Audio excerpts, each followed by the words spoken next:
Hi everyone, WhatsApp. সকলে কেমন আছেন? নিশ্চয়ই ভালো আছেন। গতকাল আমরা 10 নম্বর পর্বে দেখেছিলাম নবীজি সাল্লাল্লাহু আলাইহি সাল্লামের জীবন ও মিশনে সাহাবারা কিভাবে সাহস পেয়েছিল। আজকের পর্বে আমরা জানব কোন শক্তি সাহাবাদেরকে নবীজি সাল্লাল্লাহু আলাইহি সাল্লামের সান্নিধ্য থাকা অবস্থায় দুনিয়ার কষ্টের মাঝেও হাসি খুশি থাকতে সাহায্য করেছিল।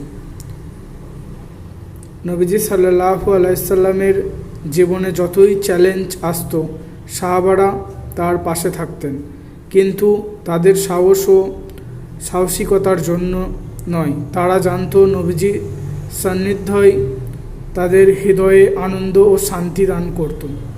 যখন নবীজি সাল্লাল্লাহু আলাইহি সাল্লাম কোনো কঠিন পরিস্থিতিতে থাকতেন, সাহাবারা তার কথা, তার হাসি এবং তার আদর্শ থেকে শক্তি গ্রহণ করতেন। আল্লাহর প্রতি তাদের বিশ্বাস ও নবীজির নেতৃত্ব তাদের কষ্টকে হালকা করে এবং মুখে হাসি রাখতে শেখাতো।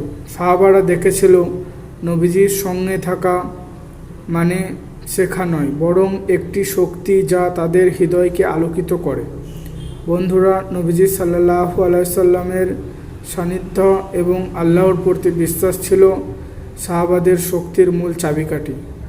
তাদের এই উদাহরণ আমাদেরও শেখায়, যদি আমরা নবীজির আদর্শ মেনে চলি এবং আল্লাহকে স্মরণ করি, আমরা দুনিয়ার কষ্টের মধ্যেও শান্তি ও হাসি খুশি থাকতে পারি বা হাসি সুখ খুঁজে পেতে পারি।